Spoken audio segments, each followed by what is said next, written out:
어쩜 이렇게 시간이 안 가는지 정말 버스 안에서 going 이불 속에서 going은 언제나 너에게 going. Kenalkan, nama saya Taiba Tatima Turfda dengan NIM 1053551000323. Kali ini saya akan mempresentasikan atau menjelaskan topik ketiga pada mata kuliah Pendidikan Bahasa Indonesia, yaitu kedudukan dan fungsi bahasa Indonesia. Yang pertama, yaitu kedudukan bahasa Indonesia. Kedudukan bahasa Indonesia ada dua, yaitu bahasa Indonesia sebagai bahasa nasional dan yang kedua bahasa Indonesia sebagai bahasa negara.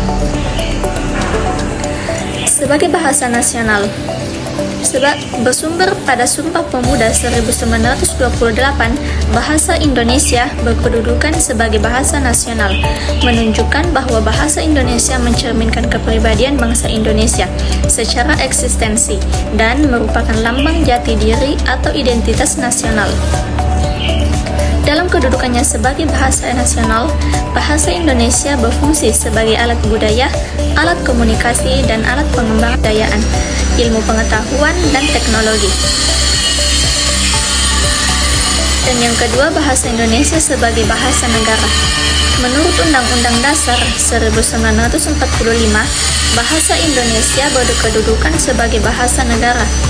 Dalam kedudukannya sebagai bahasa negara, bahasa Indonesia berfungsi sebagai bahasa resmi, pengantar pendidikan, alat perhubungan tingkat nasional, dan alat pengembangan kebudayaan, ilmu pengetahuan, dan teknologi.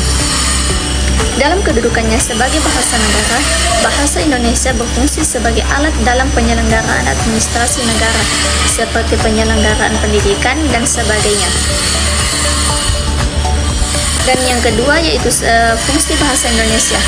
Pada tanggal 28 Oktober 1928 adalah perbedaan wujud, baik struktur, sistem maupun kosakata. Sebelum Sumpah Pemuda, semangat dan jiwa bahasa Melayu bersifat kedaerahan. Akan tetapi, setelah Sumpah Pemuda, semangat dan jiwa bahasa Melayu sudah bersifat nasional atau jiwa Indonesia. Pada saat itu, bahasa Melayu diganti dengan nama bahasa Indonesia. Hasil perumusan seminar politik bahasa nasional yang diselenggarakan di Jakarta pada tanggal 25 sampai tanggal 28 Februari 1975 antara lain menegaskan bahwa ada dalam kedudukannya sebagai bahasa nasional.